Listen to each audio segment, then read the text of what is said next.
Hey, what's up? It's me again. I'm here at beautiful Cape Tribulation. Super happy to be here. It's just a couple hours north of Cairns. Pronounced Cairns, like Cairns, not Cairns with an R, which is what Americans do apparently. Ephemerality versus infinity. What that means and why I'm saying it. Basically, you're walking through what you do a lot here in the rainforest, walking in and out of these trees all over the place. I walk in and out all the time.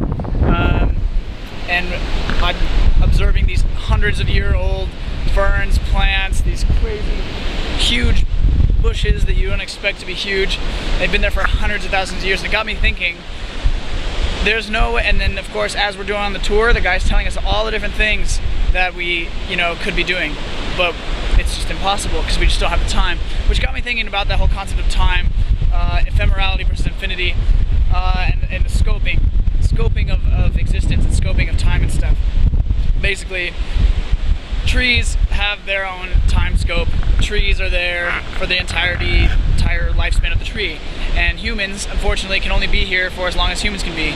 So even though we say we can intellectually conceive of things being around for forever, we're so removed from the sense of greater the world. Like the world's been here for so much more, like eternities of human understanding, and it's just so difficult to actually understand what that means.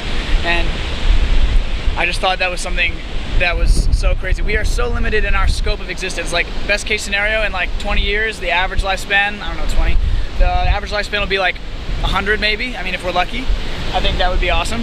But yeah, and that, unfortunately, 100 years is all we have. And he's telling me about these trees that live for 400 years, or these bushes that live for 300 years. I'm like, they're all doing the same thing that we do as humans. Like, this idea that we're different at all, it's kind of crazy.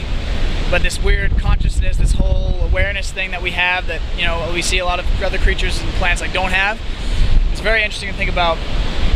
The plants are doing the same thing. There's a battle for sunlight. Just like for us, we have like the battle for money. It's like all the same things, in different ways. Like for them, sunlight is the most important thing. There's no real emotion necessarily involved. For us, it's like our sunlight is like happiness, and we do battle with each other. We grow roots around each other, and we strangle each other. Like we're talking about strangler vines over there. Apparently these huge trees, maybe I'll show you the footage of that. These huge trees that go around the trunk of other trees. And they're like, I don't know, they're like vines. I didn't really hear what he said, but it was really cool. I'll show you what it looks like.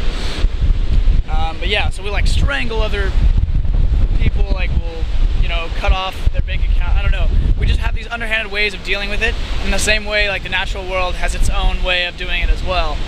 And to think that we're anything different than the natural world is pretty crazy. But yeah, to get back on the whole ephemerality versus infinity thing, like, things will always be, and we can only be alive for such a small window, which is just making me like so much more appreciative of everything that's happening. And it's a beautiful life, I cannot complain.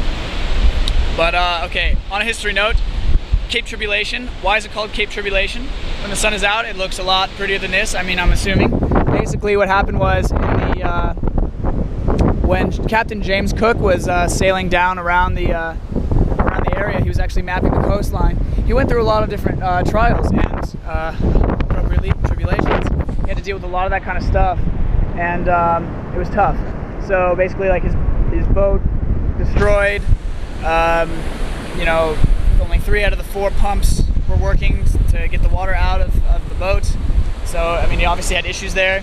He spent like 5 months or 5 weeks, I don't know, 5 weeks in the forest, like trying to get wood to get his boat back to normal. And basically, eventually it worked. And but after that, after he came back and he decided on his way back down, he decided like, I'm gonna call it Tribulation. And then there's another one. There's like a mountain over here somewhere that's called like Mount Sorrow. And there's another one. There's a river. I forget what the river was called. Something sad. I don't know. But yeah, so basically the guy just went up and down the coast, calling it his things, like labeling it his feelings, which I thought was really interesting, really funny. But yeah, there's a little bit of history for you.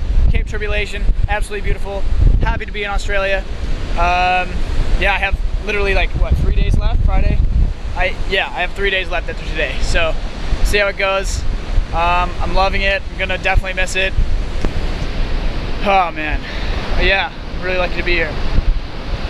See if I can get one more of these video blogs in before rain comes in, but yeah,